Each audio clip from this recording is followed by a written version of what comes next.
Afolabi Brown. As always, I have the ladies with me. Hello, Tokwe Makodige. The way you called out your name today, you called it out really nicely. I'm grateful to God. I want to sleep. I want to rest. I said I was going to rest this weekend, but I was finishing off one particular series. Old Mentalist series.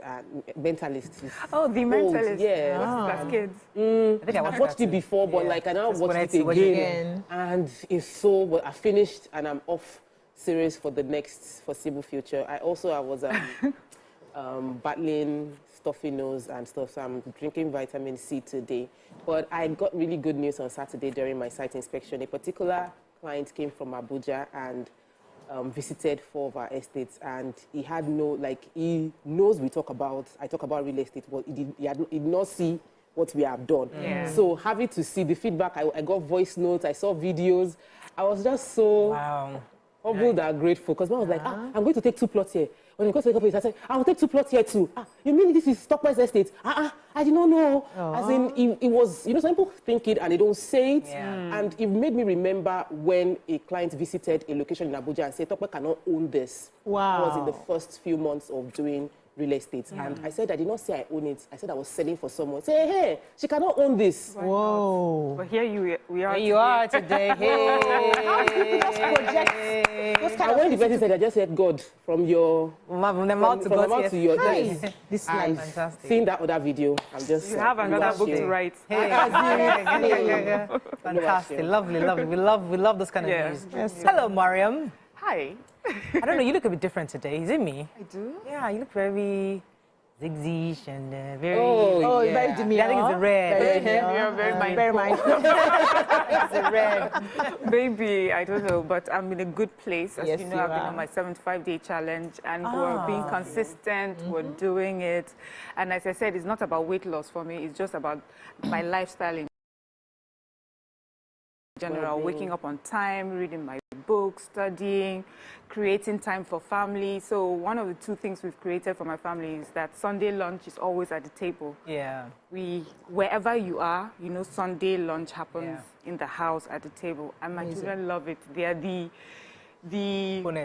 proponents of it. Before you know it, it's time. They're setting the table and everything. And I realize how much, they love it. And then we're doing game nights once a month at the end of the last Sunday of every month. Okay. And the reason why, you remember when you said you got games for your kids, but they don't, and I was like, we need to be involved as well. So we're making a family thing. So these steps I'm taking, I love it. I wake up every day. My husband is trying to get me to exercise. I have not been answering him. So recently, he usually doesn't say anything. I said, I see Tokwe every morning. You cannot wake up. You see your mates. And I'm like, Tokwe is not my mates. I'm younger. I'm young. So I have successfully woken up at 5 every day, and that's it. I just sit. Okay. So I'll do that for a while until my mind says, wear your gym clothes and go out. For now, just wake up 5, pray. Just try to do a few things. Just let my mind get used to waking up at 5. I'm reading Atomic Habits. Talk about that. Yeah, I've read that book. Small, and build on it. So I've started the 5 o'clock. So hopefully I'll go and join Tokwe very soon. Maybe in the near future. Hello, Obiajulu. My first time seeing you on the show since forever. She went to Germany. She went to London. She went to Frankfurt. She's been going around the world. I haven't seen Nima in a long time. Because you've been going around the world. How have you been? Yeah, I've been amazing. Global importer, exporter. Pure water, please add it. So I've been trying to get back into good habits. By the time you travel, everything just shifts. And when you come back, because when you travel, you eat a lot of sugar. You're not going to be there selecting food, But then I'm beginning to go back into my normal routine. And I'm also trying to see how I can extend that routine to the kids. Because of the course that we're doing the course together. There are some things we have to work together. And there's also a book that will be coming to accompany parents who are going to be registering their kids for the course. Like what Miriam is saying now, you're going to be working hand in hand to see how you can, bond, uplift, understand your children. And then my kids have been quarreling. My son, especially, he doesn't want to come back home from boarding. Again, he wants to be staying full time. And the father said, Lai, I want to see you every week. It was a battle yesterday. I said, leave him now. I can beg him to come once in 2 weeks. The father said, I want to see him every week. I want to know my children. That weekday is just because of the traffic, but I want to see him every. I said, don't worry, I'll talk to daddy later. I can help you. So it's because of activities. Yes, he's now very active in the football team, and he wants to be able to stay with his. They should allow him. My husband is just this children kind of somebody. For visiting. I'm doing well. I mean, for me, I thought it was a big deal, but I now realize it was a big deal. I joined the police supernumerary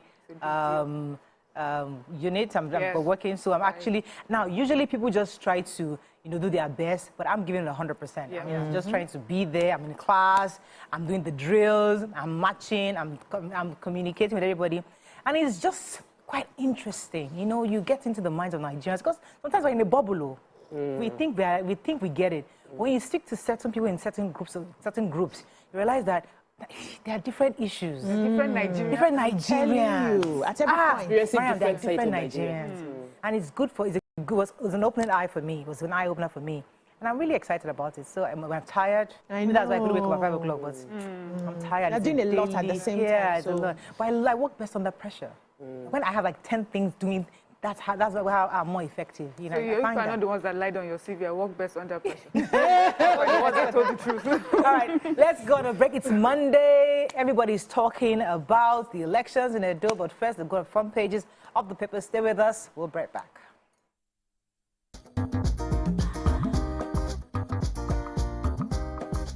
Stay tuned. Your View will be right back.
Okay, we're going to start with The Nation. Okpebholo's hard-won victory returns Edo State to APC fold. Federal lawmakers return to firm up council autonomy process. DJ Cuppy makes history as first British Nigerian to host August opening session. NDLA intercepts 16.1 billion naira worth of drugs in Lagos and detain August 1st protesters freed. Okay.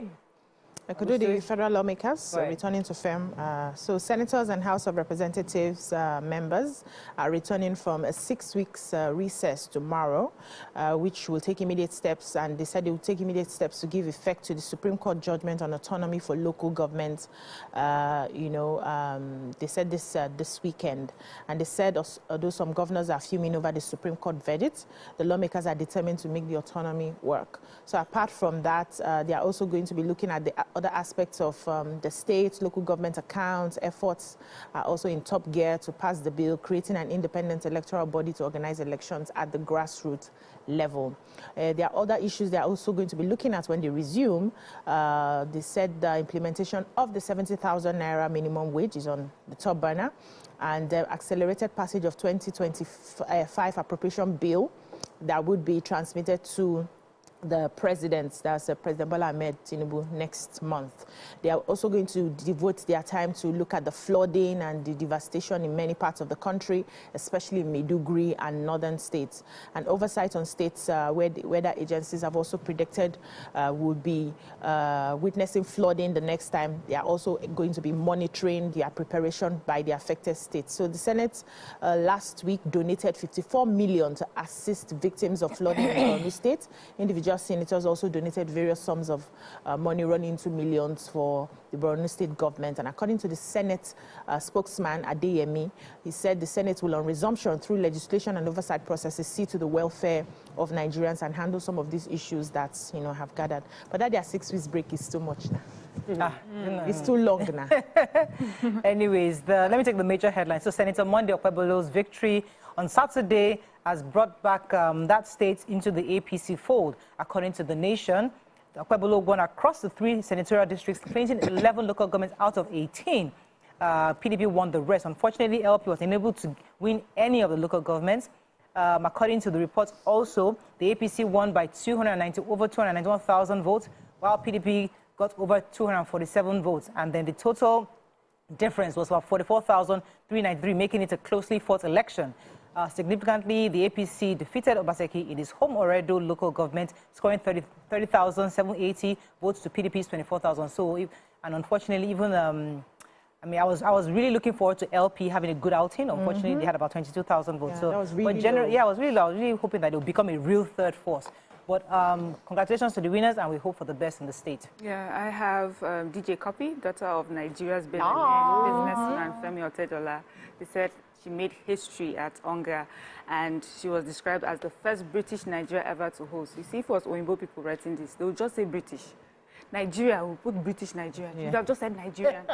First Nigerian to ever host an opening session at Onga. And they said it was quite a success. They said she was easy, she was funny. She talked about her passion, which is quality education for everyone, and that her foundation is working on that, and that she bantered with Amina Mohammed, and they were talking about how she, first said that, she's going to be the first Nigerian president, and Amina Mohammed was like, oh, after me. Oh, wow. People were like, that it created a buzz in the audience. People were like, it says a lot about leadership amongst women in Nigeria, so yeah. Fantastic. Beautiful. I'm really proud of. Congratulations to her. Yes, I have the story inside the paper about Luth, and it's a good news that Luth, that's the Lagos University Teaching Hospital, is partnering with the Sickle Cell Foundation of Nigeria to start high-quality, safe bone marrow transplants. Last year, I know, 2 years ago, I met a couple in the US that they relocated based on the cost of raising a sickle cell. They had 2 sickle cell children in Nigeria, and they just had to, when they traveled, they just stayed there, and they were able to get the bone marrow transplant without paying a fee because of the foundation that exists over there. So now the Chief Medical Director, Professor Wasiu Adeyemo, and the National Director for Sickle Cell Foundation Nigeria, Dr. Anete Akisete, said that this is for the past 20 years, they've been doing bone marrow transplants all across the world. It's gotten safer. It guarantees the highest quality of life for sickle cell. It provides 100% cure, unlike any other palliative treatment they have. And he said Nigeria has a very huge burden of sickle cell disease worldwide as compared to every other country. That Nigeria has a lot of people that are suffering from complications from early childhood to early serious damage to their organs and reduced life expectancy. Okay. So this is good news for any family who is battling with children that have sickle cell, that they can get help in Nigeria. Fantastic news. The Punch, Edo poll, we talked about that. 1 year after Tinubu yet to appoint ambassadors for 109 embassies. 80-year-old man arrested with cannabis in Lagos. Picture here of Congress approves 3.6 billion naira for Lagos FA 2024. Oyo mob beats soldier over alleged killing of NSCDC.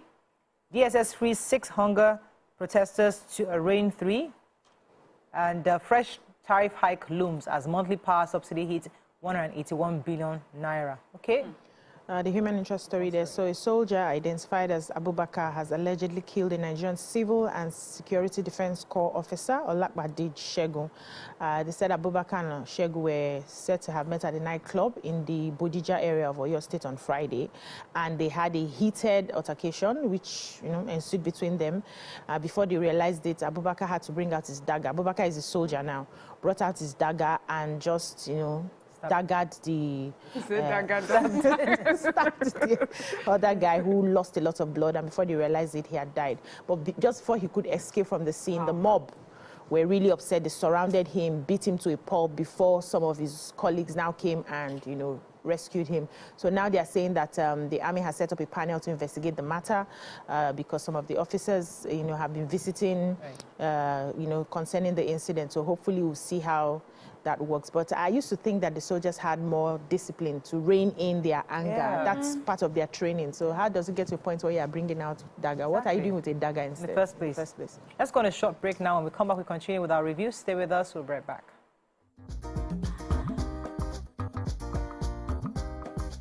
Stay tuned. Your View will be right back. I'm Miriam Lunge. I'm a passionate environment advocate and a published author. I am the founder of Celebration, a businesswoman, and a fashion icon. I am a wealth coach and a real estate developer. I am Amako Arakwe. I'm a corporate commercial lawyer and an entrepreneur.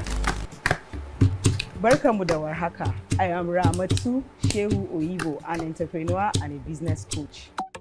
I am the voice of an average Muslim woman, an hijabite, and a lawyer.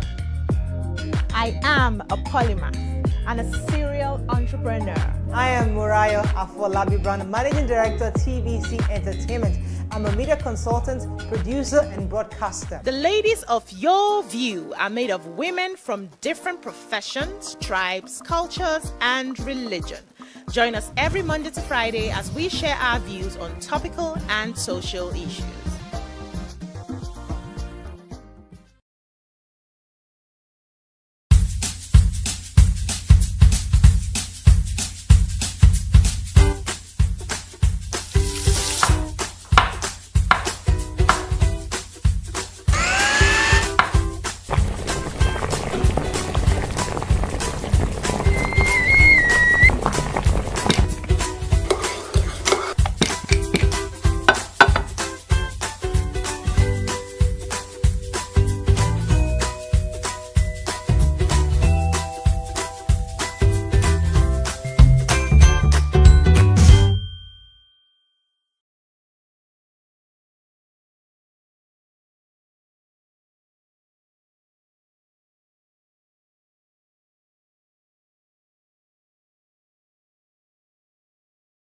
Ladies and gentlemen, make welcome the one who can make time stand still forever, Mr.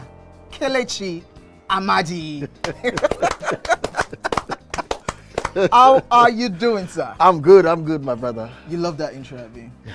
It was great. Okay. Thank you. We try like that. Thank you. Now my question, which I feel is a cheap question. Oh, go ahead. What does ISO stand for?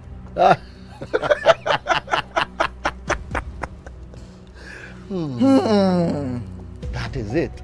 I think I'll drink. No, you're joking.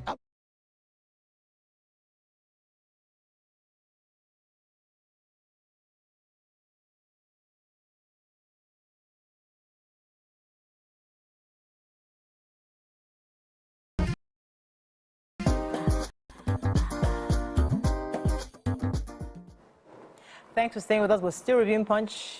Yes, so an 80-year-old grandfather, Aremu Shojobi, has been arrested by NDLEA. Did you take the story? Yes, I came out. Okay, go ahead.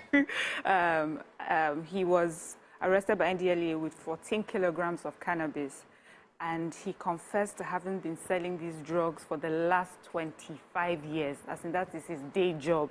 He wakes up in the morning, he says he starts selling from 8 a.m. till 10 p.m. every day for 25 years. He said that he gets his supplies from Benin Republic and then he sells to his customers, you know, every day. They said a total of 25 million pills of. So I'm a bit in a dilemma here. There's a new drug. To me, it's new. I don't want to say it out.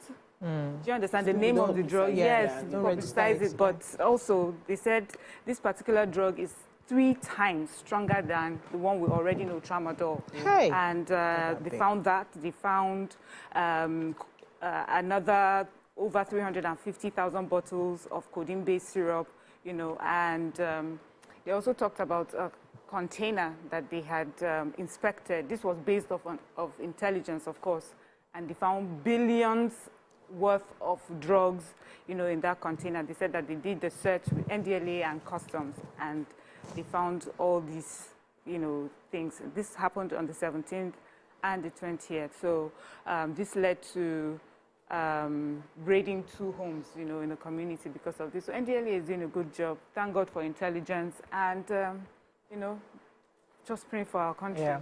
I have the story on tariff hike. It's not such a good news, but the tariff hike is looming, might be coming up in October.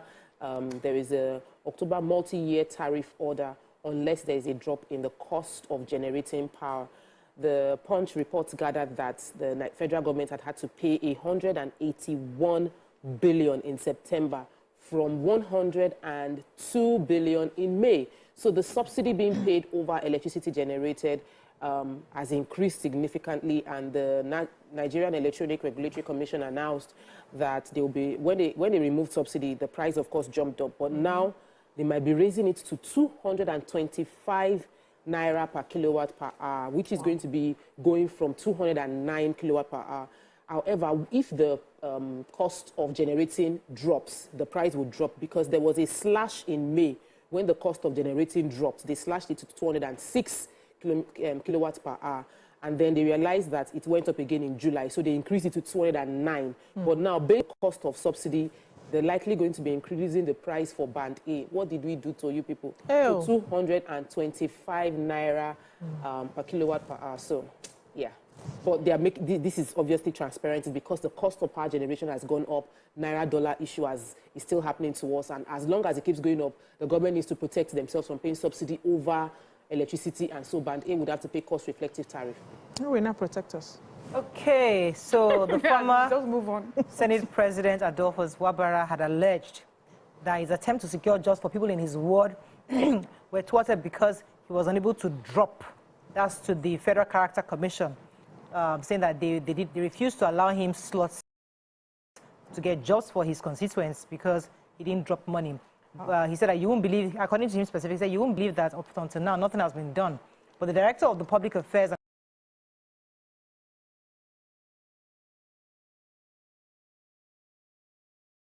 Communications, Dr. Chuks Okoli of the FCC, emphasized that Wabara was informed during his visit that the commission was not functioning as a recruitment agency, so there was no way they could provide jobs for his constituents. The request falls outside their mandate. But he insisted it was because he couldn't drop. So they said, if you're insisting on that, give us the names of people who they demanded you to pay money to get those slots. But this was just in response to his claims.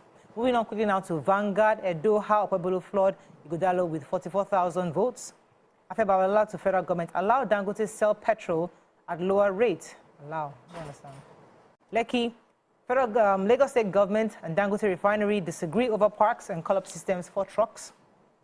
Bata Joshua hints at the Boaz rematch. Marketers optimistic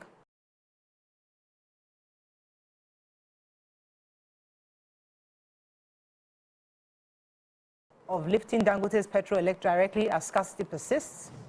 FG frees 6 of 1,400. Hashtag bad governance. Like, oh my goodness. Hey, my body was shaking. Just the pictures for me. Because his mom stopped the fight. Exactly. I was like, oh, wait, this to be referee. The referee kept telling them to go ahead. I'm like, are you okay? I know what you like. This is what you expected. Don't really bad. If I was his mother, I'll be crying. Like, please, just hit my son. Yes, but that's the profession he chose now. You go. I will enter the ring. Okay, let's take another story. Yes, so marketers are expressing optimism that they will soon be able to lift premium motor spirits, known as petrol, directly from Dangote refinery, as the scarcity of the product is persisting across the country. So they're checking around Abuja yesterday, and they showed that most of the retail outlets were still without the product. 3 months after the current shortages started. Now, speaking to Vanguard, the Public Relations Officer, Independent Petroleum Marketers Association Nigeria, IPMAN, Chief Chinedu Kadike, said that marketers were optimistic of reaching an agreement that will allow them get supply directly from Dangote's refinery. He said that they had a meeting. A meeting has been scheduled for this week between the independent marketers and the officials of the refinery. He said there is a meeting for this week between Dangote and IPMAN, and we're happy that Dangote has set on a new course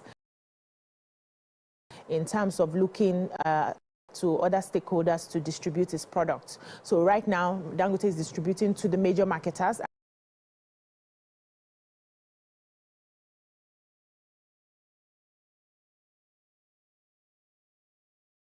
It's a big issue in the distribution of the petrol, because if the independent marketers leave the petrol at a price that would not allow them to be competitive, it will become an issue.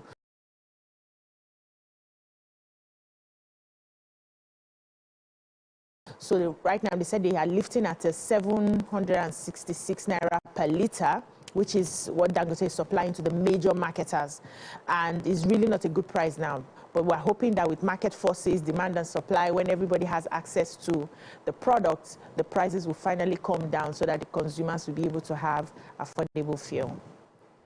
Our president has directed security and law enforcement agencies, including EFCC, the Nigeria Customs Service, and the Nigerian Police Force, and also Nigerian Ports Authority, to intensify efforts in cracking down on individuals in possession of and trafficking in stolen vehicles. So a statement on Sunday by the special advisor to the president said that the president says that the most effective tools available to law enforcement agencies is depriving criminals of the proceeds of their illicit activities. Good. He acknowledged the recent handover of 53 vehicles, $180,300 by EFCC to the Royal Canadian Mounted Police on behalf of 2 Canadian citizens who were victims of cyber crimes that were perpetrated by Nigerian nationals.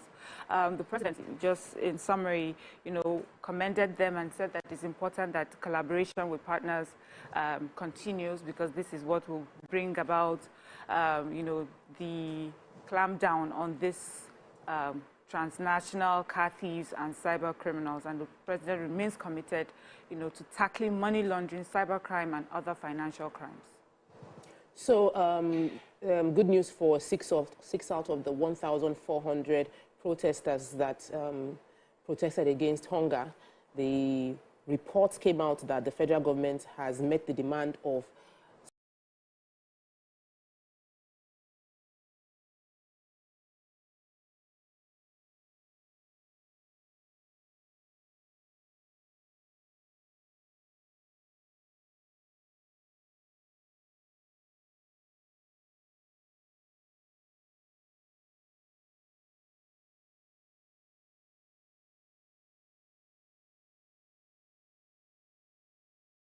some of the people clamoring, and they freed 6 of the 1,400.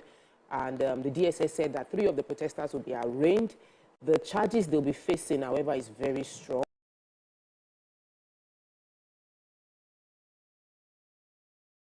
Things that took place that day went beyond the protest.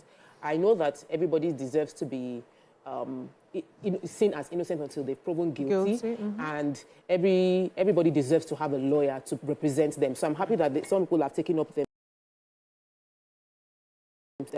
responsibility of ensuring that they speak up for the protesters that are being held. However, many people have lost properties and some lost their lives in the course of this protest. So every evidence that the DSS has should be tabled so that justice can be served. So in relation to Dangote refineries, so the Lagos state government have gone there to inspect the parks for the trucks. And speaking, Mr. Shola Giwa, who is a special advisor to the governor, was really concerned. But after inspection, the parks for the trucks are yet to be totally completed or even for operations. Because according to them, they're supposed to have 10 parks with 2,000 capacity each. Unfortunately, right now, what they're seeing is about 300 capacity. And they expect about 2,700 trucks per day. So it's one thing to be talking about pricing of refineries, and another thing to ensure that what happened in Apatwa does not repeat itself in Lekki, because those trucks are very dangerous, and the people that live in that people live in that locality, and we can't have trucks coming through their towns and having accidents, because according to the reports also, there have been many reports of trucks running into various people or killing passengers. So it's important that the e-call option works almost immediately, perfectly before they begin to go and off-take petrol from Dangote refinery. So they're really concerned that you need to get those parks ready before commencement, because we'll not allow you to start getting on the road 100%. And putting people in danger. I think that's all we can take on Front Page View. Let's go on a short break. As I said, today we're discussing mostly about the elections in Edo. I'd like to hear from Nigerians living in Edo, your thoughts, your views about the elections. But first, we have a segment by our sponsors. Stay with us. We'll be right back.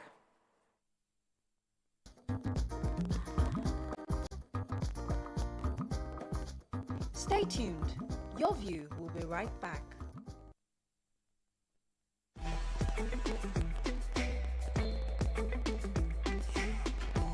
See this baby, why should they do younger like this? As you see me so, I don't become 10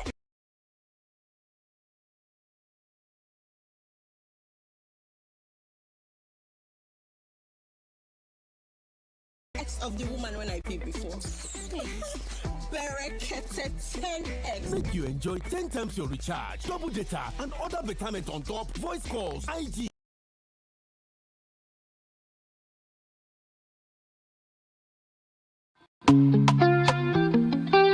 Get ready to step into the heartbeat of your city like never before. Welcome to Events Diary, where every moment is a celebration. From the electric energy of Owambe extravaganza, to the richness of our culture, to the sophistication of corporate gatherings, Events Diary is your VIP pass to the hottest gatherings in Nigeria. And guess what? I'll be your guide, your style icon. Each week, join me as I transform from traditional chic to corporate sleek. Whether it's a birthday bash or a high-profile gala, you won't just see it. You'll feel like you're right there with me. Aww. From meetings to evening soirees, I'll be there. Or to the trendiest street festivals or to music concerts, Events Diary has something for everyone. So join me as we explore the vibrant tapestry of Nigerian scene, one event at a time.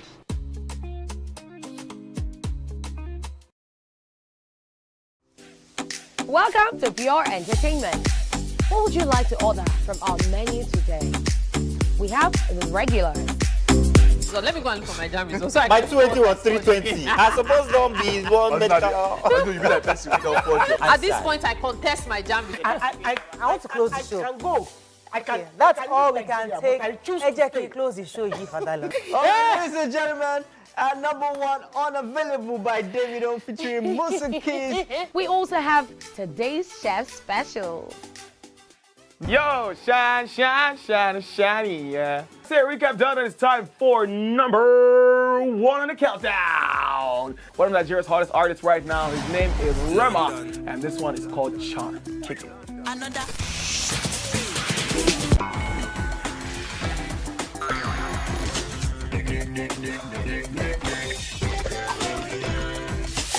For dessert and a bit of nightcap, we have the nighttime and online specials. I want to start the gym, yeah? But do you know one thing that's actually keeping me back? You should start the gym to get fat. Cricket. She says she does pole dancing to empower women. What's the difference? There's a difference. That's what I'm saying. So pole dancer, you're already almost naked.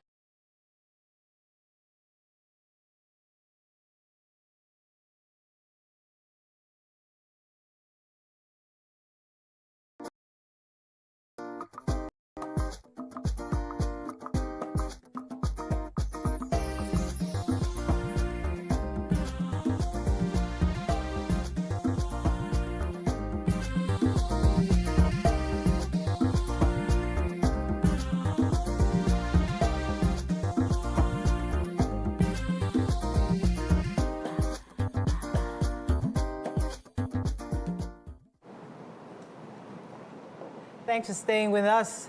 Joining us on the show is the Chief Commercial Officer, Mixter Real Estate PLC, Mr. Tola Akinsulire.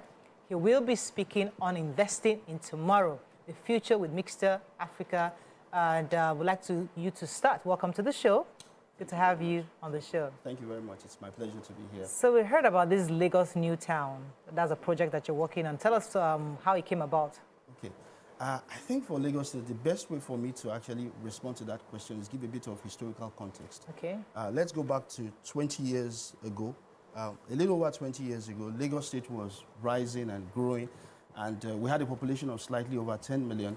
And of course, the challenges of infrastructure, housing. I remember once upon a time, during that period, a colleague of mine got home and his grandmother, who was living with him, asked him, "Oh, are you ready to go to work?" He arrived like 4 a.m. That was how bad, if we can all remember, traffic and everything in Lagos State. And so, as an organization, we decided we wanted to create an environment whereby you address both the infrastructure and the housing challenges that you have in Lagos State. And for us, we asked ourselves a question: where was the next growth in Lagos State? There were 3 points. There was the Mile 2 Badagry axis, there is the Bega Ibafor exit, and then there's, of course, the Lekki exit. And we decided to make a bet that Lekki was going to be the location that Lagos State was going to experience the next growth. And that was how we invested and bought about 1,600 hectares of land cumulatively within that axis. And for us, because we realized that this was something that we needed to do right, we decided to call in the big guns. The big guns in this case was bringing in a consultancy from Singapore, who was responsible for master planning about 90% of Singapore. So they helped us to create what we call the Lagos New Town. And the concept here is that you're going to have a comprehensive live, work, and play environment, meaning that you're not just going to have places where people can live, but at the same time, you want people to also be able to work there. And so you're going to have commercial nodes like light industrial, like places for small and medium scale enterprises. And at the same time, you're also going to have hospitality, or within the play section, you're going to have recreational assets. So for us, Lagos New Town represents a comprehensive response to being able to address the infrastructure and housing challenge in Lagos State, whereby everybody can find a home. So for example, within our residences, we're not just focusing on the bourgeoisies or the top 1% of the 1%. We're focusing on everybody. So within the housing spectrum, you've got affordable housing, middle income, upper middle income, and the luxury segment. So really for us, Lagos New Town represents our own response in being able to provide infrastructure and housing that is able to address not just the needs for the future, but also the needs for the present. So my question is regarding what measures are you putting in place to ensure that it remains a destination for living, for working, for recreation, all those stuff. How are we ensuring that it doesn't get overtaken? Okay, thank you very much for that question. And you know, that's one of the things what happens when you decide to do a development and you call in the big guns. They more or less give you a framework which will guide how you are going to roll out. So for example, for our living spaces, for our residential, they gave us a comprehensive philosophy that, look, you need to focus on infrastructure and lifestyle. And so it's very much important that, look, as we roll out our development, infrastructure is very, very important. And let me talk in terms of infrastructure, just a little digression. You know, generally, when everybody talks about infrastructure, the only thing you think about is roads, etc. You put in water, sewage, and everything. For us, taking into account the uniqueness of Lagos State, one of the things we did with regards to infrastructure, even before we start building our houses, we actually raised the site levels between 1 meter to 1.5 meter. That guarantees that, look, for both now and the future, unless, as they say in the colloquial, we see the devil, tabarishu. You understand? If something like that happens, that's the only way you can have any of the residences flood. And with regards to, for when it comes to work, like I said, the concept really for this location is to have commercial nodes. And so our plan really going forward is that, look, we will start introducing those commercial nodes, because the only way you can make commercial work is if you have sufficient residences. Before a business we want to set up in a location, it has to be sure that it has sufficient number of people who will be interested in whether doing business in that location, sufficient number of people that can actually work there. Yeah. So for me, this is a very important question. Yeah. How is Lagos New Town contributing towards environmental sustainability, especially when it comes to things like pollution and flooding and drainages? Okay, that's a very loaded question because that's one of the hot button topic nowadays in terms of sustainability. But the way I would like to address that question is that this is something that has always been part of our rollout plan. And what I'm going to do is I'm just going to take 2 examples in terms of our development. I'm going to take, for example, the middle income housing, which we have in Adiva, and then I'm also going to take the premium income housing that we have, which is the Lakawele Golf and Culture Estate, which most people are familiar with anyway. So on Adiva, one of the things which we did was we built a lake.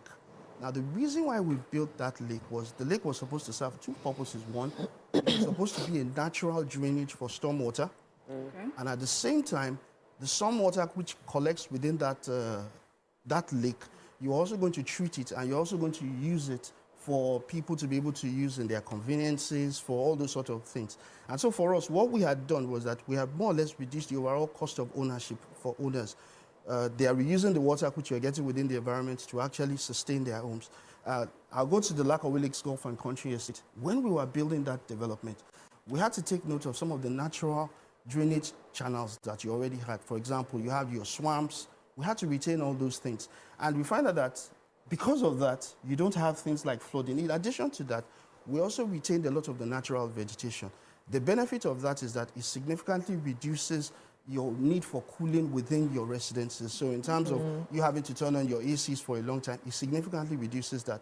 Those are some of the things we've done in the past. Going into the future, we've already started introducing things like renewable power. For example, like our Marula Park. Marula Park actually received IFC EDGE certification in terms of its development, saying that, look, in terms of being able to meet the sustainability standards of the World Bank, and also ensuring that the total cost of ownership for people. And those are things we'll continue to keep on introducing in our development. Yeah, so in addition to you've mentioned one of the new developments for the future, what more can you tell us that we have to look forward to in the Lagos New Town? Oh, in the Lagos New Town, like I said, it's a whole spectrum of housing for every single class, affordable, middle income, upper middle income, and then the premium. So one of the developments which we just launched, that's the Lakawele Lakes Annex. Now, this is primarily for people who are basically closer to the upper middle income. They don't have the ability to afford something within the premium of Lakawele Lakes, but they would still want something close to Lakawele Lakes. And the benefit we're giving them is that, look, you can buy something close to Lakawele Lakes, and then we'll give you substantial discount for you to be able to access membership within Lakawele Lakes and the recreational facilities within Lakawele Lakes. So you still have the opportunity of benefiting. But it's not just only for them. We also are focusing on the affordable space. And for us on the affordable space, I'm sure if I ask everybody on the table, what do you define as affordable? What's your price point for affordable? 5 million, 10 million, 20 million, etc. You don't reach 5 million. You don't reach 5 million. See, there you go. But the way in which we define affordable is that the convenience which it allows people to pay. Oh. And one of the things which we've introduced is we've introduced the opportunity for people to be able to get mortgages at 15%. Yes, I did not make a mistake. I said 15%. So this is one of the things which we are introducing within our affordable space, meaning that if you get a mortgage of 15%, whereby you can pay that over as long as 20 years, price no longer becomes a consideration. You're basically just looking at, the convenience of you being able to own a home. Yeah. Fantastic. So seems well thought out. Everything. We say a lot of things, but we don't have a clue where this LNT is. So is it in the Aja? Is it in Ikeja? Is it in Badik? Which area exactly is it? It's on the Lekki Epo Expressway after Aja. I'm sure for most of everybody we're familiar, most people are familiar now with the Lakawele Lakes Golf and Country Estate.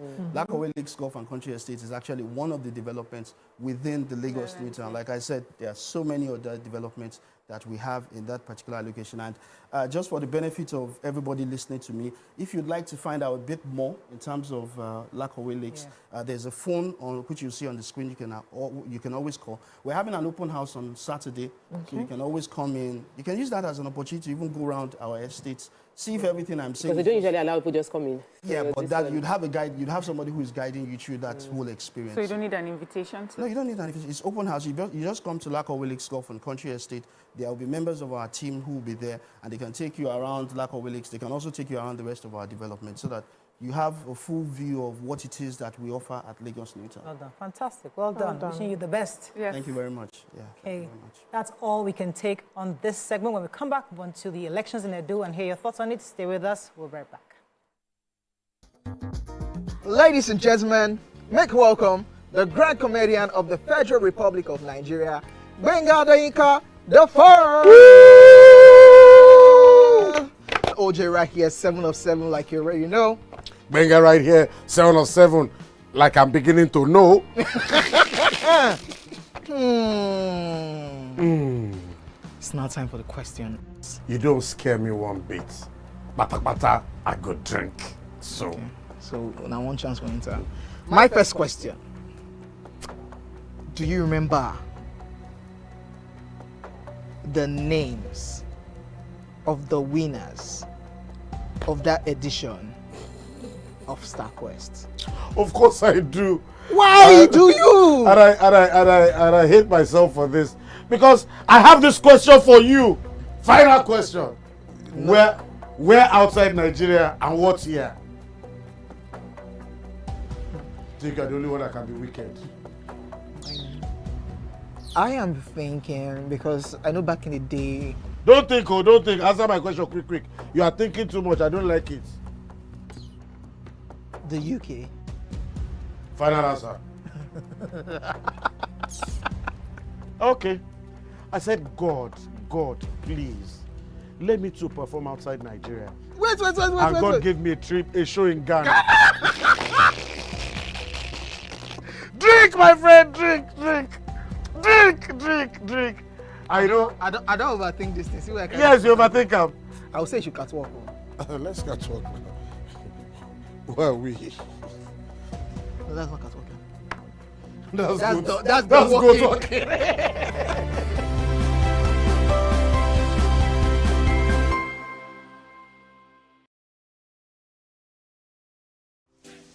Welcome to Pure Entertainment. What would you like to order from our menu today? We have the regulars. So let me go and look for my jammies. So My 280 was 320. I suppose don't be one medical. You be like person who don't forge. At this point, I contest my jammies. I want to close the show. I can go. I can. That's all we can take. Ejeki, close the show, G Fadala. Ladies and gentlemen, number one, Unavailable by Davido featuring Musa Keys. We also have today's chef special. Yo, shiny, yeah. So recap done, and it's time for number one on the countdown. One of Nigeria's hottest artists right now, his name is Rema, and this one is called Charm. Kick it. Another.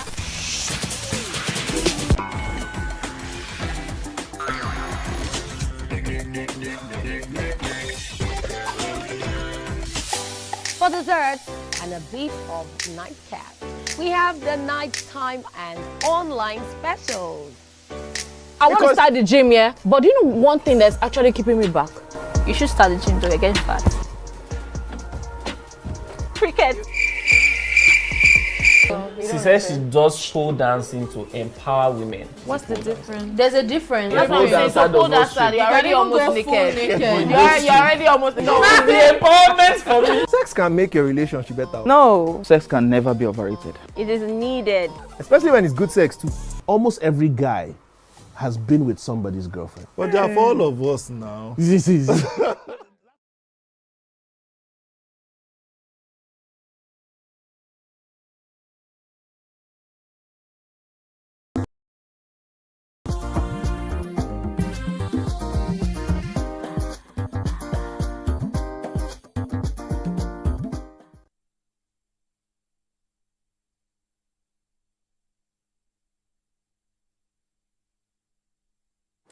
Thanks for staying with us. So on this segment, we will be looking at the outcome of the Edo State governorship election, the outcome of the polls, the winner and the losers. We will also delve into the conduct of the exercise, into the conduct of the total exercise from the umpire, INEC, to the political parties, the security, electorate, and the people of the state. We would like to hear from Nigerians in Edo State to call in, talk about their assessment of the polls in general. There have been different viewpoints on social media as regards the polls. We'd like to hear from Nigerians directly. You can call us on numbers on your screen, 081-764-1679, 090-241-63440. You can also tweet to us at TVC Connect. Please hashtag YourViewTVC so we can read your tweets.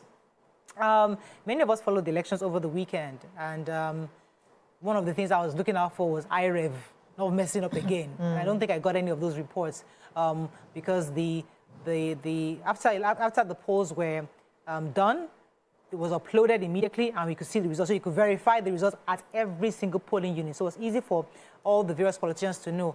But what are your thoughts on the numbers? Do you feel that, especially, we had it was a main three-man horse race, and the other parties were there. We must acknowledge there were 17 parties in all. But was the three main contenders that many of us looked out for? As I said, I was mostly disappointed in LP because I really was hoping for a third force. Remember, we're trying really hard to push LP out there as a party just to, you know, to break the status quo of APC and PDP. And it was important for us to see a good outing at this. But what are your own general thoughts on the elections? Who'd like to go first? The election, well, actually, your husband is from that side, so it's your election. In fact, I would have loved for Nima to be on this side because this is her state and she's really interested in that election, but it's all good. I right from when the candidate for PDP, Aswe, came out, I had said on TV, and I've said it several times, that I was totally for Aswe. I'm not a party person. I am not exactly a fan of the current governor, and I did not hide that either. So it was just about the CV and the person of Aswe that I supported, and I still support. So yes, it was a very heartbreaking result for me. Wow. And I had high expectations that having someone of Aswe Ighodalo's caliber as a governor of that state is a totally different ball game. But Nigerians have, the Edo people have spoken according to the INEC results so far. Some online have said they will go to court. Some said the election was bought. They said it was manipulated. You know, you will hear all sorts of stories when the result does not go your way. I've learned not to fancy to what people are saying online and stick to the facts as I have gotten, because I feel like our words are so powerful. What we write is so powerful, and one word said without facts can destroy lives and can lead to loss of lives. So for me, the Edo State election was peaceful in that there was no violence.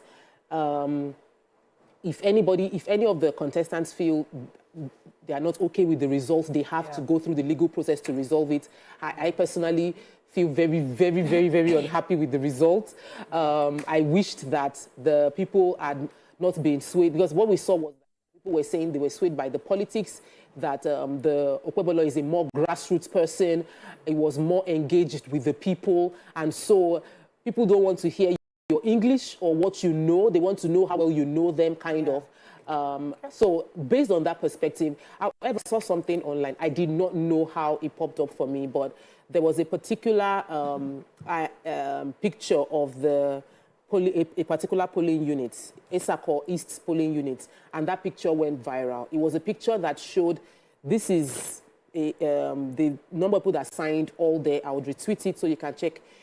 Esako East local government, Osholo Primary School. It was a polling unit that had 493 registered voters, but accredited voters were 213. And the total number of votes was 406, which meant more voters were recorded than the number of accredited people. Now, these are the things that, if factual, can be taken to court, but putting it online and then everybody's now talking about it does not change the final results. So, yeah. But we'll have to verify this, because some people can post anything. Exactly. So it's very important for us not to just assume that everything we see online is factual. It's factual.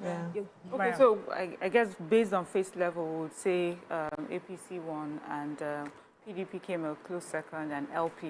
You know, earlier when we were reading the news, you were saying you expected more from LP, and I think that they're doing well, actually. You know, for me as a new party, I feel that even though there's a big gap between the two very well-known major parties, it shows that the LP is really gaining ground, and who knows where this will come in the next 4 years. So for me, I hope that the young people see that, you know, that their voices are being heard and that their votes count as well. The reason why I'm saying this is because leading to the election, I had seen, you know, videos, a lot of young people talking and saying that they're going to cast their vote, especially for LP, because, you know, they wanted something different. And I hope that the youth are happy, you know, at least with what they have done so far. And for the two major parties, I've always known it was 50-50. It was either going to be PDP or APC. And as you know, at the end of every election, there will definitely be some people who don't think it was a fair election. But as Tokwe said, there's the courts. Please, let's use that. I'm happy that there were no outbreak of violence, no casualties of that sort. And please, let's keep it like that, leading up to whatever, either inauguration or court cases. Let me come to your initial thoughts. So first of all, the election was very peaceful. Just a few polling areas had a few miscreants trying to, snatch ballot boxes, but the security officials that were there did their best to, curb that, and it didn't escalate. So it was a peaceful election. INEC really showed up and showed out. They were prepared, according to some of the election observers who were in Edo State to witness what was happening. So INEC was prepared, they had their materials ready, and everything was just on point. But there were some polling units, I don't have the exact names now, where it seemed like they were not able to collate the results there. They had to move it to the state, which was against the constitution of INEC. But that is also debatable as well. If anybody is looking to go to court, that's some of the things that they're going to be presentable. Overall, the election was okay. Now, it opened my eyes to the fact that some political parties have understood the art of playing serious politics. You cannot win when you do not go by the rules of the land of the people that you want to rule. While, it seemed like people just felt that, okay, because we have this, we are qualified and this and that, we can do this in our own way. But it showed that there were some political parties, especially for APC, that was on the ground. When I spoke to some persons from Edo State, they said APC was present. They did the waka with their two legs. They moved for that election. And it was very, funny that they only had, from the 3 senatorial districts, they won just 1, which is the North. And they were able to, by the time they collated the total number, they were able to win somebody who had, cashed in on the South and the Central Senatorial District. Normally, the last winner, that's Obaseki, at the time that he did his own, he won the South and the Central, which gave him, that number. But now, for a winner to win just the North, he did not even conquer South, he did not even conquer Central. And then by the time they collated the number, that showed that they really put in the work. How the work went, though, we don't know. But work was put in, and that's politics. And some persons complained that there was actually low turnout of people who came to vote. We're saying that we need to begin to change the narrative. If you want something, you have to come out and get it. It's not enough to sit on the sidelines and you talk about, we want a change, we want this person. Did you come out? Did you vote? Were you present? Because the turnout was really, really low compared to the people who registered that they were going to vote. So looking at, because I'd like to open our phone lines now, 081-0764-1679, 09024163440. You can also tweet to us at TVC Connect. Please hashtag YourViewTVC so we can read your tweets. This is a show where Nigerians can express their views on the trending issues. So a few factors, quite a number of factors have been highlighted as the reasons why the elections went the way they are. I'd like other people to also share in their views. Number one, the issue that happened between the Oba of Benin and the state government, because I was reading here where the Oba of Benin had asked the federal government to temporarily take custody of the 1,130 stolen Benin artifacts that was returned from, I think, US and Europe because there were issues of where these artifacts should reside. The Oba of Benin obviously wanted it to reside at the palace, while the state government had wanted it to be housed at the Edo Museum of Arts of West African Arts. So there were gridlock on that for a while. And then the Oba had asked the federal government, just hold on to this until we resolve it in-house. That people have said that the fact that you can even challenge the Oba in itself is very daring of the state government. That's one factor. The second factor others are talking about is the politics versus the technocrats. Yeah. Because we're talking about grassroots politics. We always say politics is local. And a lot of Nigerians, and I always say, we are in a bubble. A lot of us, we feel like, because that's where many will say, I would like an Asue because he's educated, he was a chairman of a bank, this is somebody that has positive links internationally to bring foreign investments. He's somebody who has great ideas, who's working with different people, educated. He has the Obaseki feel. Others will say, it's not about that. It's who knows us, who can say, I was there when you were born, I was the father of the something, that has that grassroots influence. So the question is, where is Nigeria headed? Where is Nigeria headed? Are we headed for the technocratic democracy, or we're continually headed for the political democracy? That's just my own coin, the word in my head. But those are the things I'd like you to think about as we're having the conversation. What could have led to where the results we've seen? Let me take a call while you think about that. Good morning. Thanks for calling. You're live. Hello. You're live. Go ahead, please. Yeah, good morning. Morning. I'm calling from Kidul State. You're very welcome. Go ahead, sir. Yeah, I don't think Nigeria is just that. You don't think? You know how you tell me that APC won that election? It's just so impossible. I'm just tired of this country. I think I'm tired. There's nothing that you vote for the right person and they give it to another person. It's just all sham. I came out for the election and I found out they are giving me the money. If you are not APC, they talk, harass you and they pursue you. I'm just tired, man. Yeah. The more you talk, the more you put your life in danger. Yeah. So, wait, can I stay on with you? Hello, sir, are you there? Hello? I think we lost him. Yeah, let me add something. Yeah. So there were allegations, and I'm using my words carefully here, allegations of vote buying. A lot of people said money was changing hands, and this was happening in front of the security agencies, right? They expected that the security agencies would do better. The EFCC stood up and were able to disperse some persons that were, doing that and promised to prosecute them. But they said a lot of people were collecting money to be able to vote, and this was not just one political party; it was the two political parties. Yeah. So it seemed like now who can't pay pass, now he gets the opportunity. So if we start politics with eliminating the money influence, and I like how Miriam started with LP, saying that LP had done what they were supposed to do, being that it's a new political party and all of that. With LP, you will see that you don't hear things that they are spending money.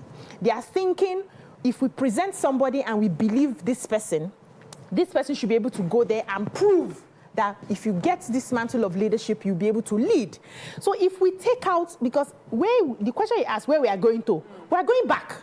Because everything is the same way we do it. We always have a way of finding. So who defines? Okay, so who defines what is back or forward? Because as an educated Nigerian, in your mind, we are going backwards. Yes. But as a Nigerian who is, listen, this is all I know.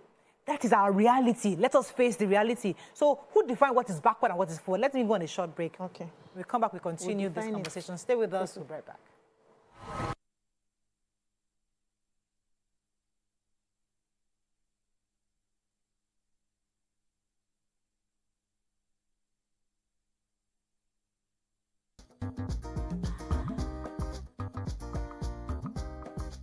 Stay tuned.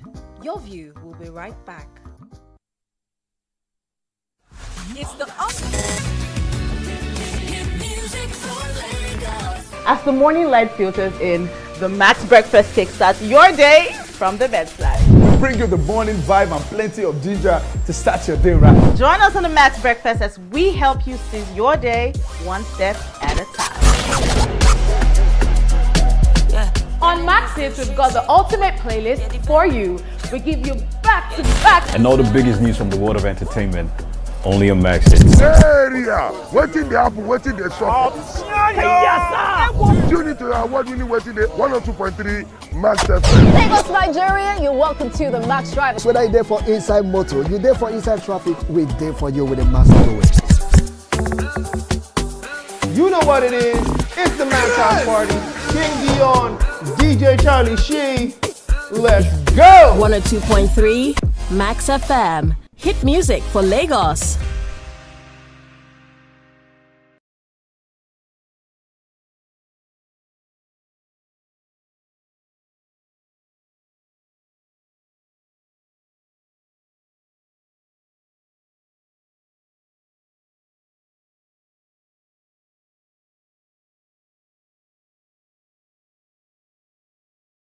Hey, my people, I greet you plenty. My name na Uwi Balogun. My name na Damilola Banire. My name na Moyo Faraway Ahmed. If you also call me Moyo, listen. And this na Abigail. And I dare on top of you, Pigeon. I'm going to bring you bass, boost. I don't get person will be single mother before. he carry another man show say na my husband be this. This na wetin you want. After that day, the man you no go see am again. If you snooze, you lose. If you miss this show, you miss out. On top this our show, I not dey gree for anybody. When you dey find the husband, you not see sign say the guy smart, you don't vex, don't give signs. If they look for person wey go give am to you, fact as e be. Men no dey ever get fault. If baby no dey for her, na the woman. Talk no dey be person you make person no fit talk true inside. But for this country, we know say if we open court in the morning, wetin no good, no good. Me and my sisters, hey, we go tanda gidigba for inside studio to give una all the latest information. But look, we no even take responsibility for the children. Leave the man. And that's some period.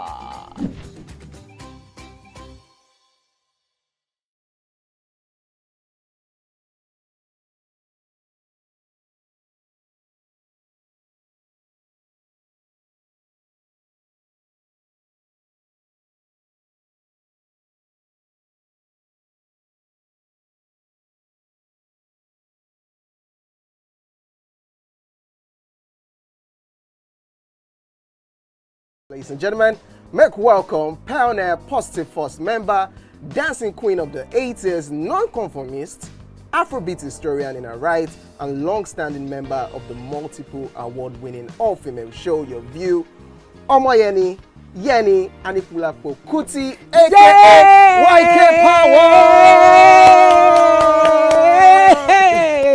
Ginger, today we'll go here. Hey, I don't read you. Are you sure? Ha. I'm not here to answer questions, I'm here to drink. We're in trouble today. Wait till your age.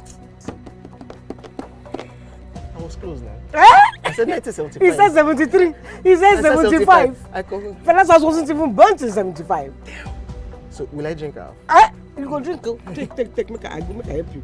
Russian. No be half. Which half? You will make me drink. I'll give you a hint. Lights in.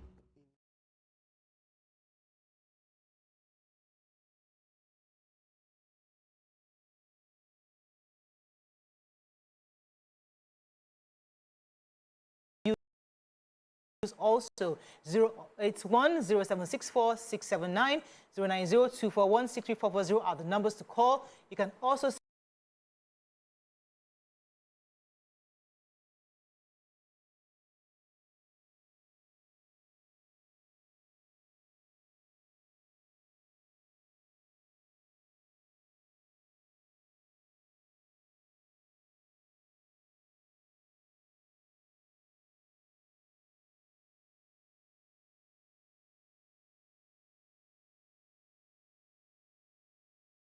send us your messages on X at TVC Connect. Please hashtag YourViewTV so we can read your tweet.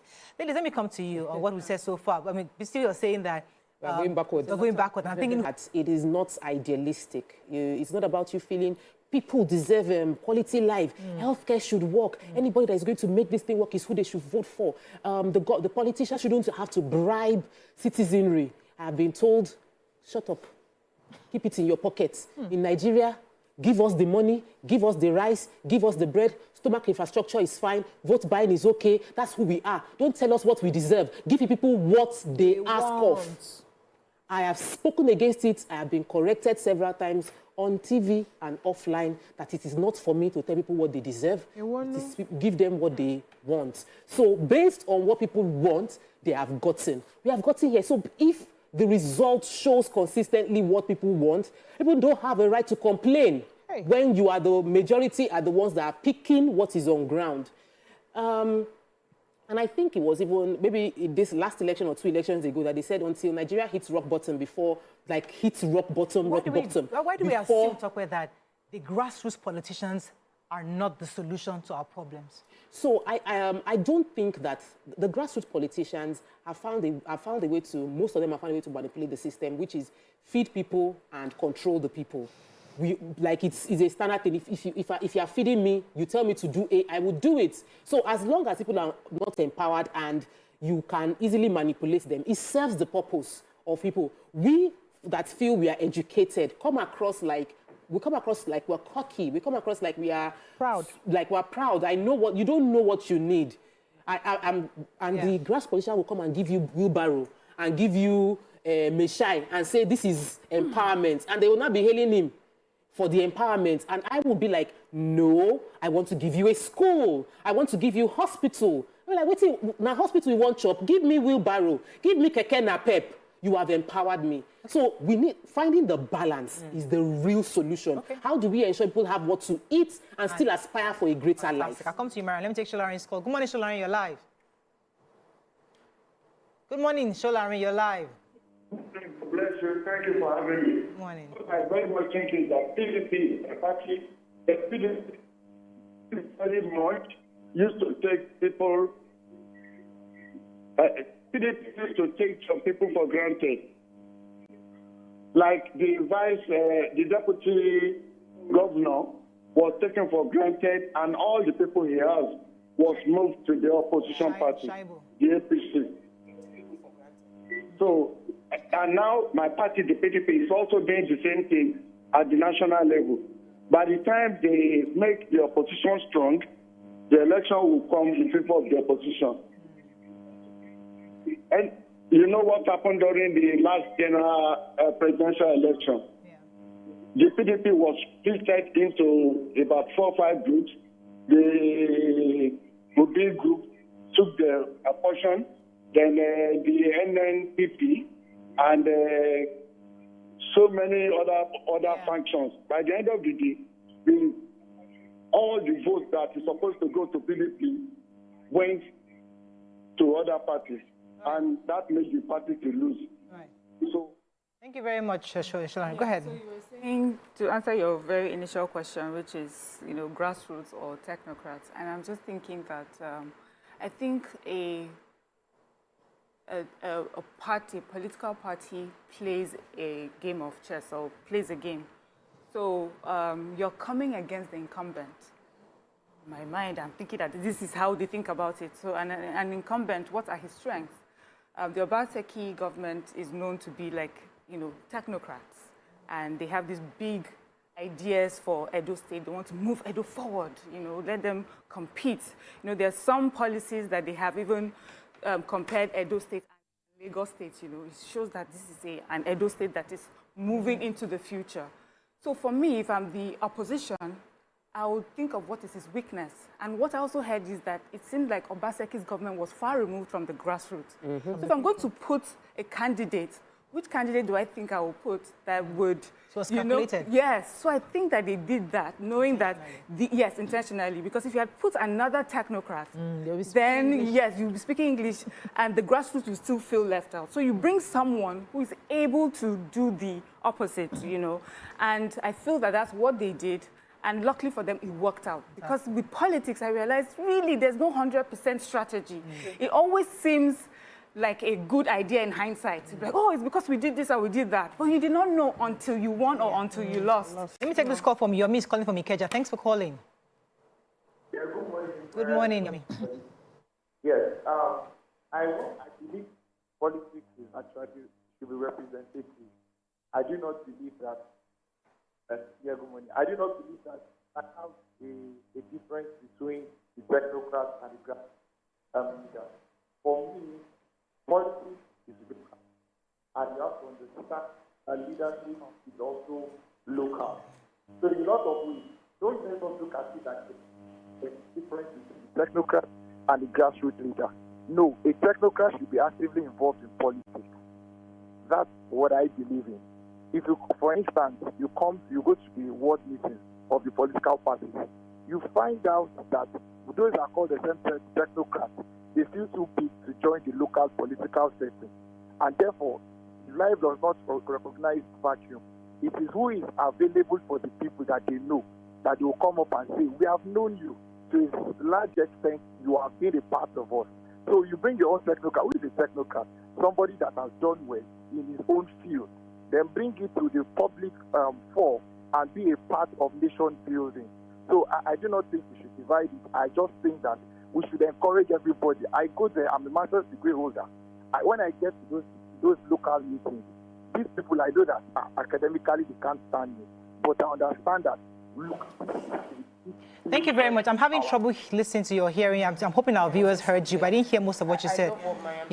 Just quickly say, based on the analysis Mariam just gave, it also supports what the Shaibu, said earlier. The caller mentioned that they pushed out Shaibu. The PDP tends to just the structure overlooked some key people, which splits the group.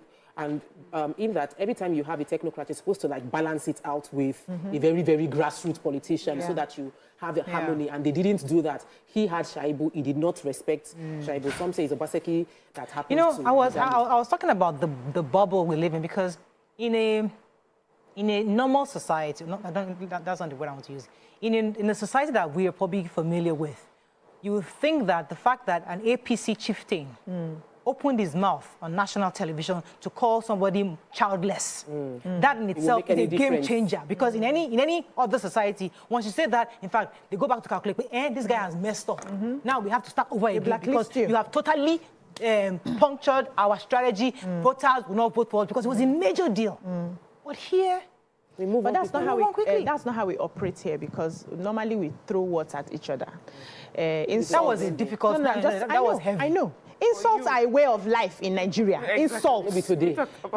They insult you with everything you have and you don't have. It's a way of life. So we talked about it the time it happened and everybody, but then we'll now move on to, okay, let's focus on what else now. So for me, I do not care. Well, I know politics is very grassroots, which is advised that if you have to get into politics, you need to know how to come down to the level of the people you want to lead. You need to be at the same level so that you understand their pains. And that's what everybody's working towards, that you want to be in politics, go and participate, start from the grassroots. We understand that. But for me, it's not about being at the grassroots or being a technocrat. What matters is, are you a solution provider? Do you have plans for where you're going to? Now, the people who you are going to meet there, are they ready to allow you to do the work? The problem we have is not just about the leaders. It's about the people, too, that are being led. Sometimes the systems are so strong and set in their ways that if you speak all the English, when you come here, we will frustrate your plans. You are grassroots, you have all the ideas, we're going to help these people, we're going to do this for these people, we're going to do this for this community. When will you come? Brother, if you don't drop money, we are not moving. So at the end of the day, Nigerians are the problems of Nigerians. It's not necessarily about the person who is sitting on the #1 seat. It's about the other people, numerous people who are working either with him or against him to frustrate the plans because of their own specific benefits. So if we can begin to change our mindsets to understand that this governance thing we're talking about, it's going to pay all of us. Even if I don't benefit right now from the money or the bribes or everything I want to get, what about my children? What about my children's children? What about my neighbor's children who, at the end of the day, this policy will step in and save them from something in the near future? Then we can now see a progress. We'll now see progress in the way that if we now choose a good person who is willing to work, we will see the impact of the work. Because even the past administration, okay, take your... I have a caller. Sulaiman's been holding for a minute. Good morning, Sulaiman, you're live. Hello, good morning. Good morning, sir. Am I speaking to your view? Yes, you are, and you're live. Yes. Now listen to me, beautiful ladies of your view. Okay. Obaseki is my man, and I was personally prepared from Abuja to go home, and I did so for him in 2020 when he came, when there was this crisis between him and Oshomole.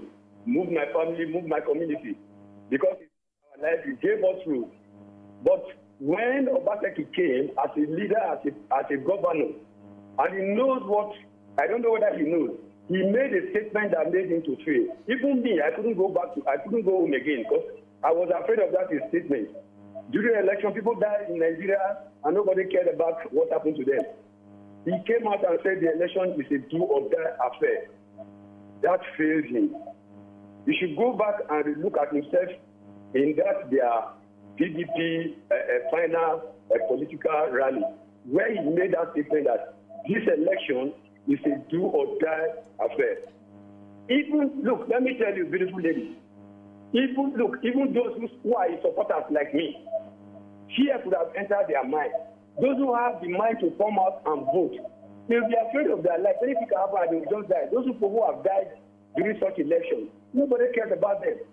So that is one of the reasons that was responsible for the low turnout. Nobody wants to die. But For those who have said whether I die or not, then look, me that is talking to you here now. My children even were saying, Daddy, I'm a grandfather of, look, I'm 71. Wow. All the elections that have been held in Nigeria, all the campaigns that have been held in Nigeria, I've never heard where any contestant come out and say, this election is do or die. Obaseki said so. All right. To the whole Thank you very much, treasure of Nigeria. And so that. Thank you very much. You're going to say something. You know what I find interesting? Oh, let me go on a break. I want you to, can you hold that thought? When we come back, we continue this conversation. Stay with us. We'll be right back.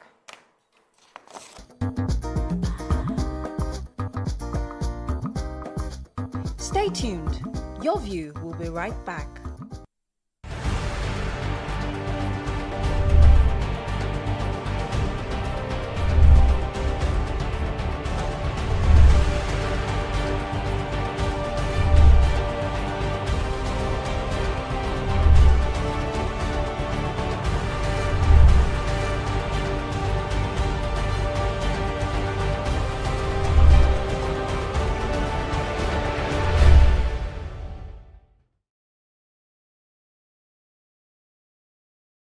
Ladies and gentlemen, we have Made Kuti in the view.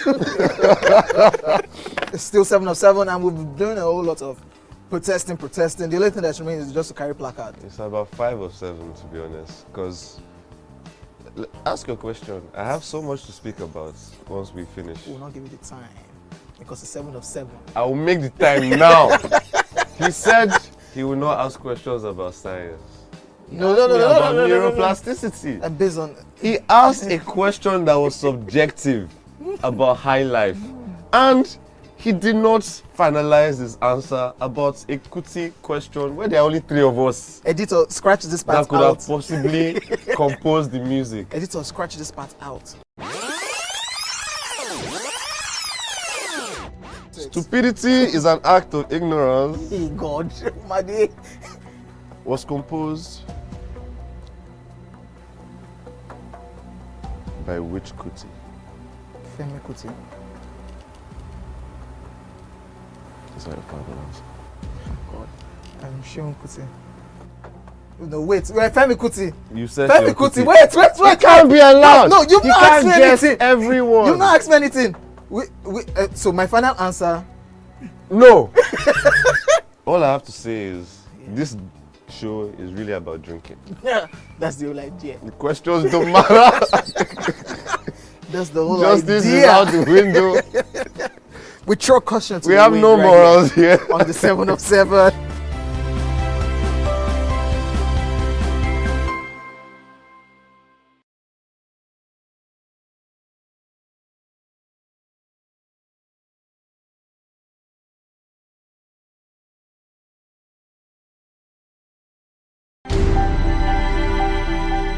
Entertainment to me is everything.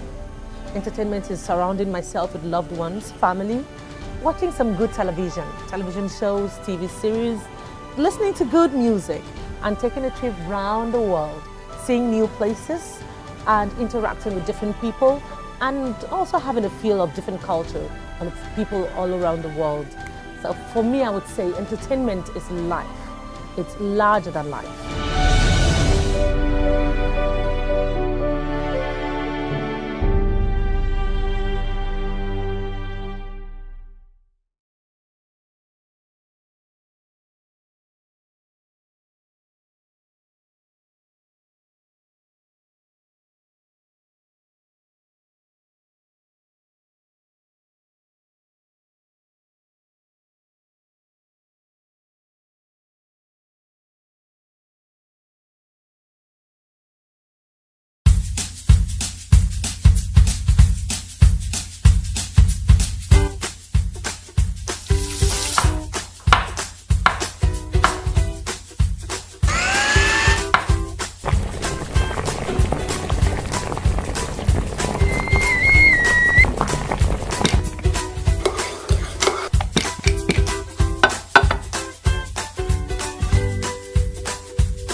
I was also reminded, oh, you're going to say something. Yes, I was going to say something. It was based on what the caller said about the statement Obaseki said about do or die. And for me, it's a good example of when you're far away from the people. Because I watched the interview where he was asked why he said that. And he said what he meant is that if they do, that if the opposition does win, we die.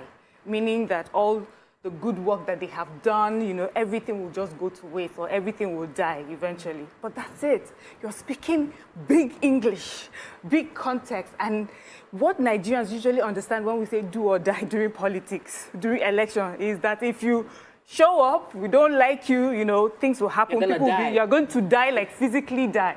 So it took him trying to explain. But for a lot of people, like our last caller, has taken the do or die and said he did not even show up because he does not want to hear stories. Should that have been a PR sometimes, well, yes, but the thing is, maybe when you're a bit closer to the grassroots, you understand the language. Because with politics, the language also matters. But as I said before, sometimes it works for you, sometimes it doesn't. Because we also have, like you mentioned, the Oshomole and what he said. You would expect that to have even angered Nigerians even more. But no, for them it was just... They moved on. You know, you yab me, I yab you. But this do or die, even when he's trying to say it's about the policy, how far we've gone, if we let them, if they do, everything will be lost. Another thing that I thought was interesting was when I think the governor of Adamawa State, Amadu Fintiri, had put out a press conference saying that he had accused INEC of violating the Electoral Act. According to him, he said that the agents, the PDP agents, had been denied access to collation centers, raising further questions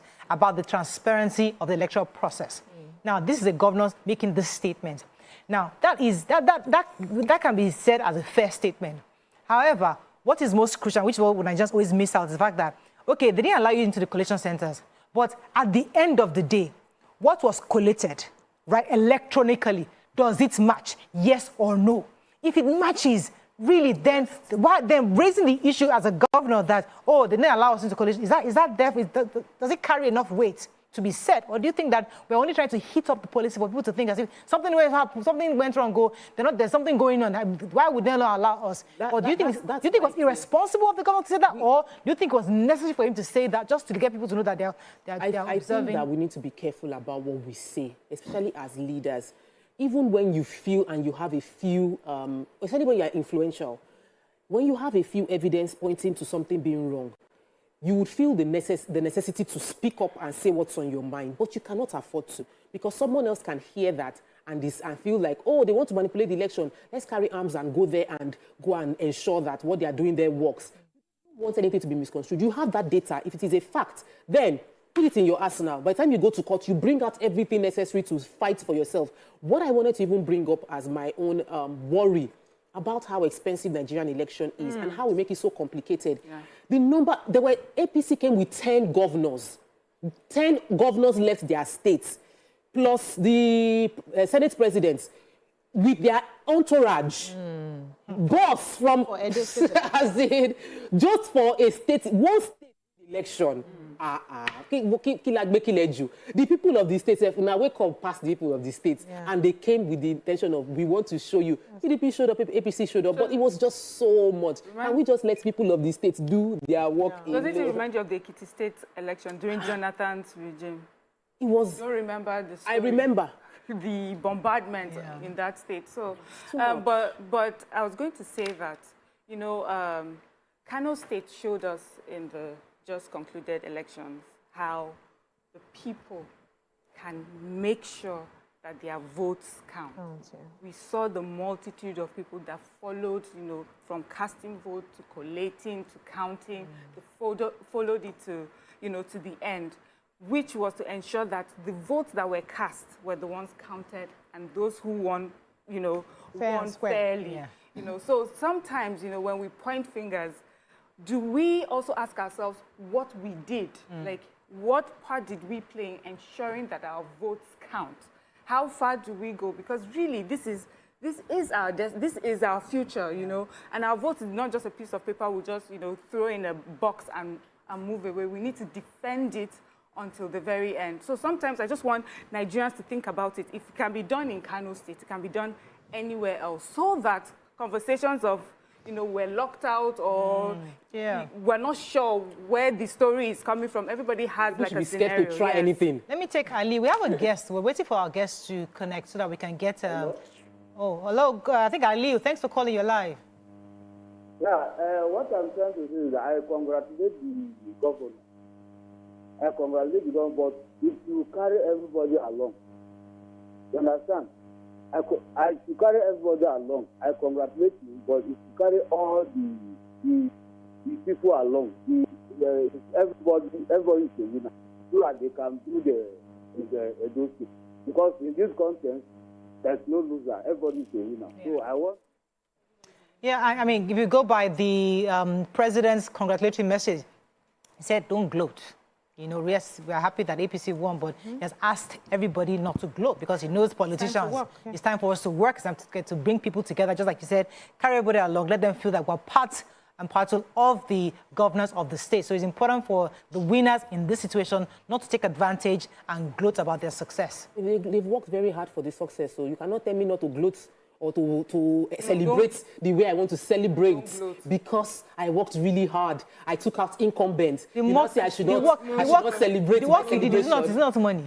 So one of the things I want to appeal, I want to beg. This one, if I'm just not a overdramatic person, I say I should kneel down and beg that if APC that is in power now has a huge responsibility. Don't take it personal. Don't take the project that has been done by the last administration and choose not to continue with it.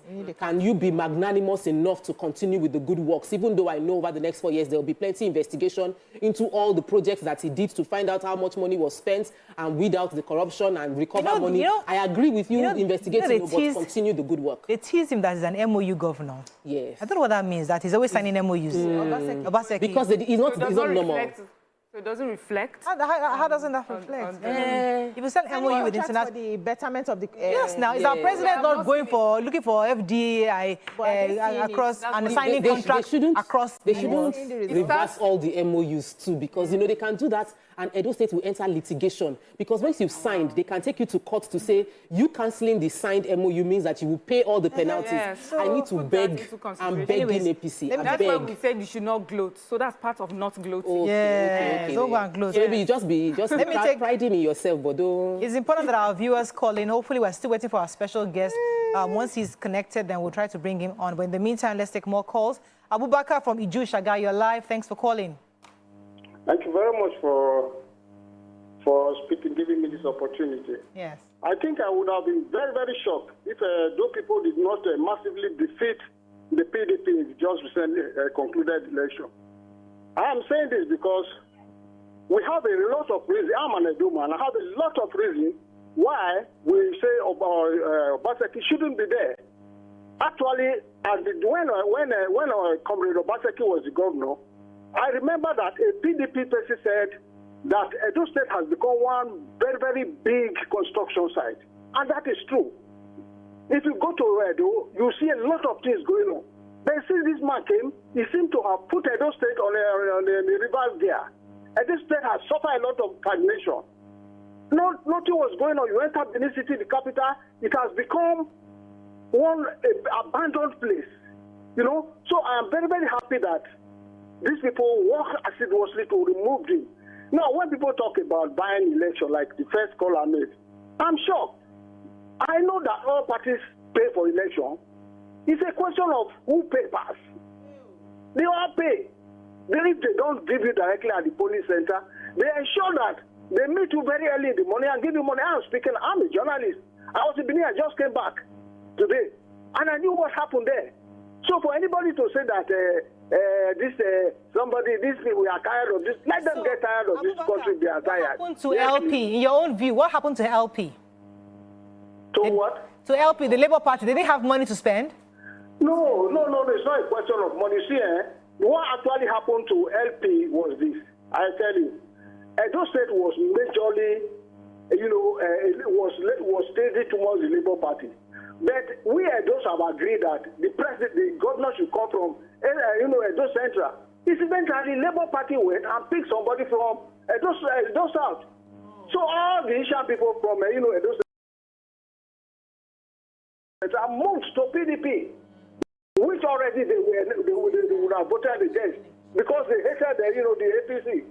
So it was just a case of you didn't put in our man, so we all moved out of it. That was what happened to Labour Party. It's not as if they didn't have money to read. If a Labour Party had created an man, they would have cleared it.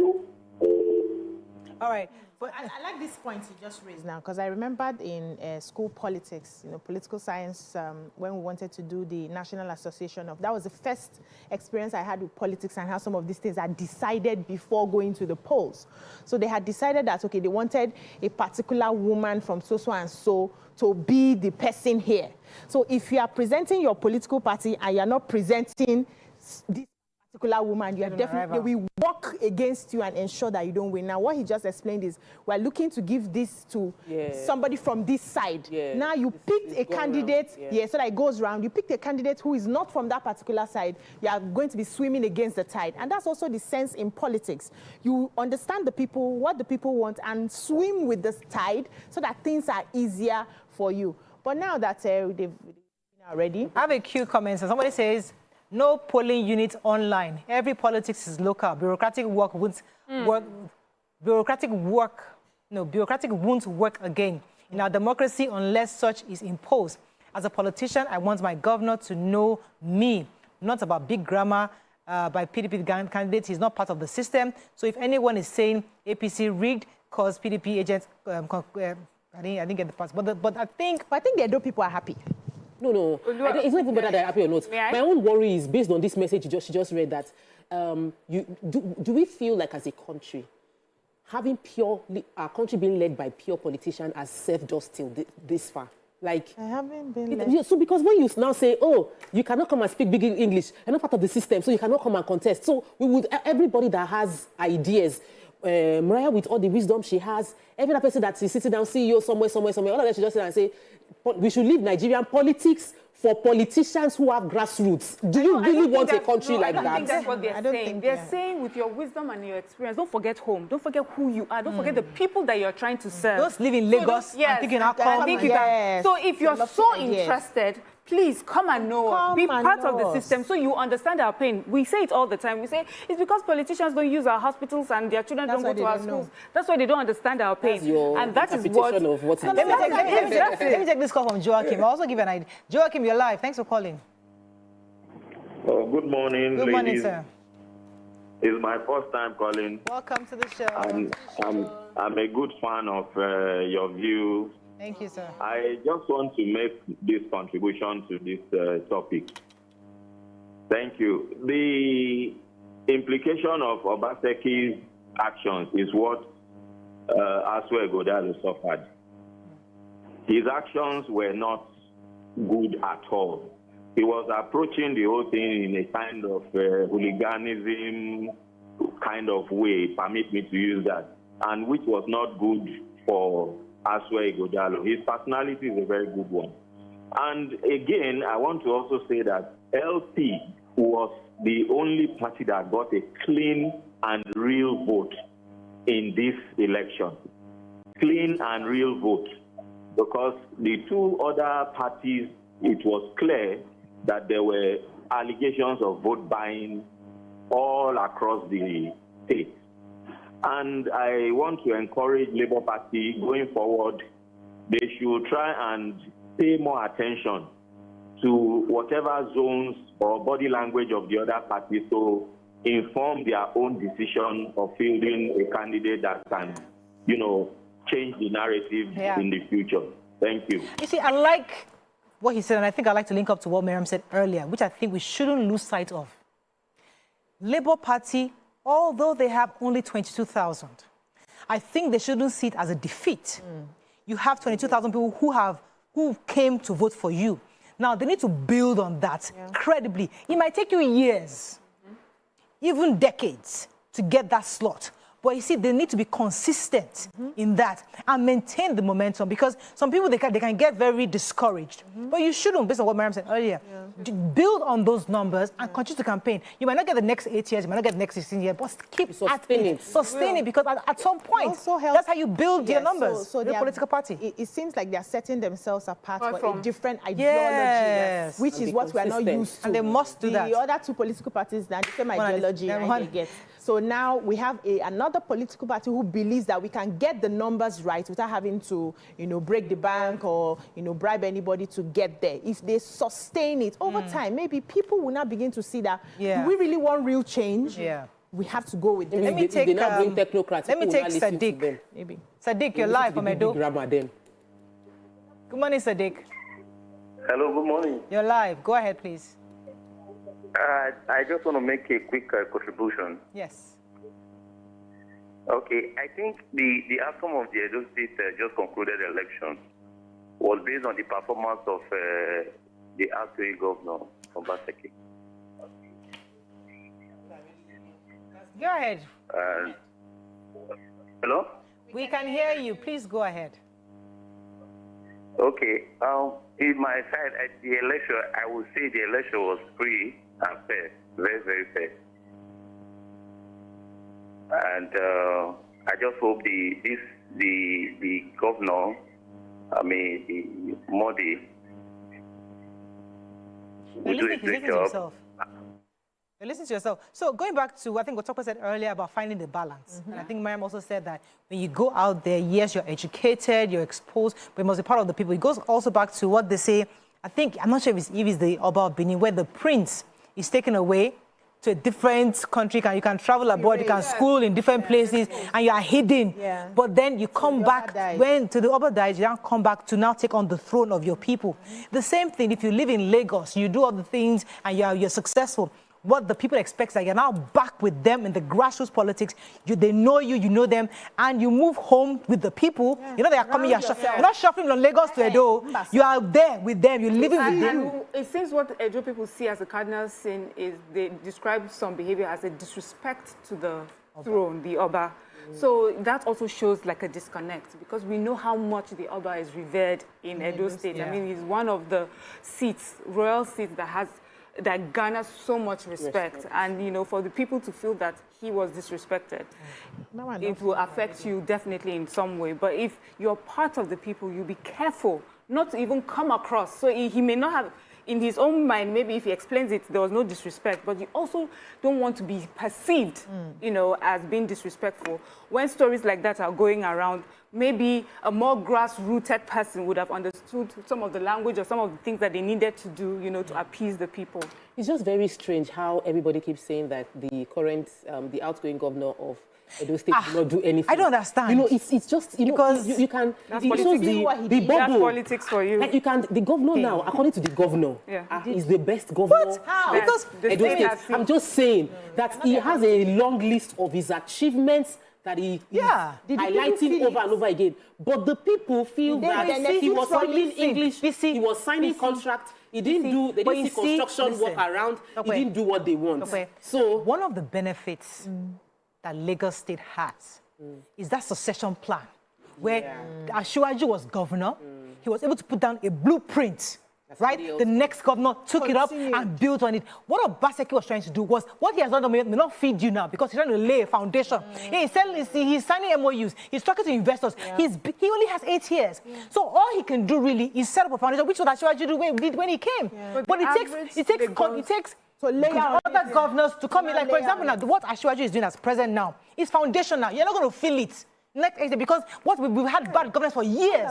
The next president, hopefully can build on the CNG, can build on the manufacturer support, can build on the tackle, all those things, and then we'll have a better Nigeria. So the point is that which is saying that yes, Obaseki did not work in your own eye, but the truth is, what many will say, he laid the foundation for the next crucial foundation for Edo State. Mariah, you did not say. You just gave us bad news now. You cannot be saying this. See, Nigerians I'm saying things from different perspectives. Foundation. Just do bungalow for us. Hey, we don't want skyscraper. When we get there, we will get there. So there are some things, there are some policies that you lay foundation. You will not lay foundation on all the policies at policies at the same time. That's where the problem is. You will lay on some, you will give us food on some.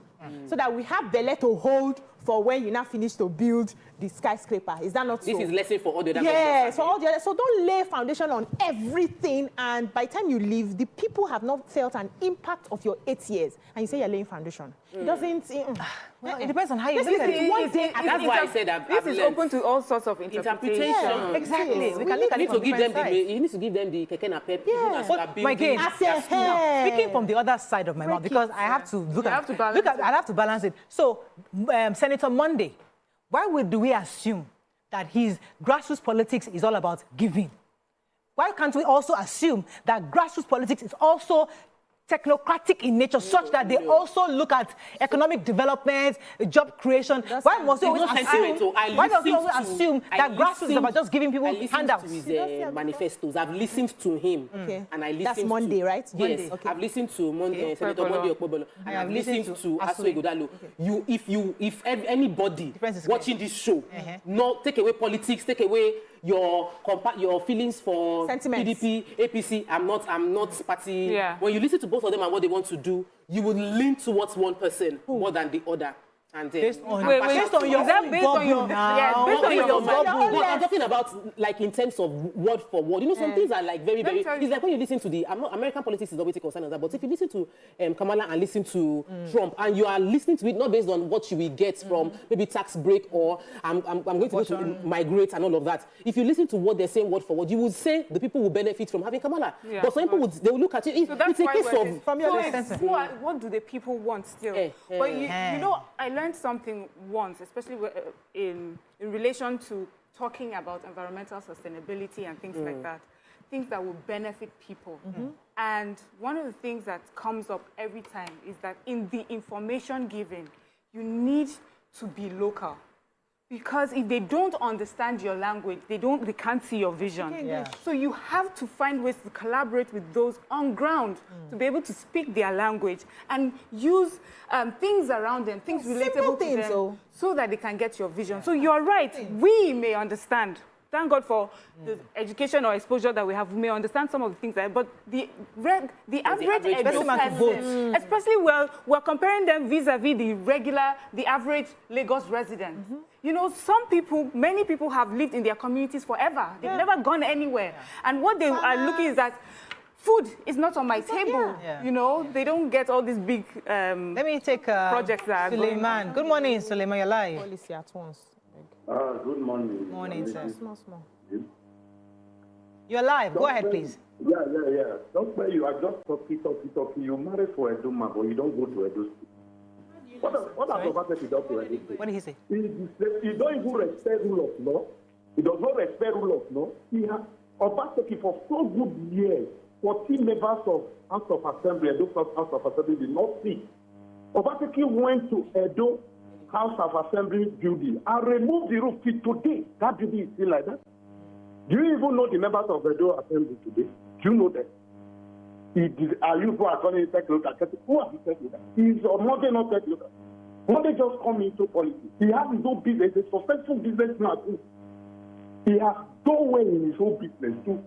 That somebody like Igodalo. Those are people who, because they work in the financial sector, they manipulate figure. You call them technocrats. See, forget it. Obaseki has not done well in Edo. You just pay salary. Lagos State should say if they are paying salary, they will not do anything again.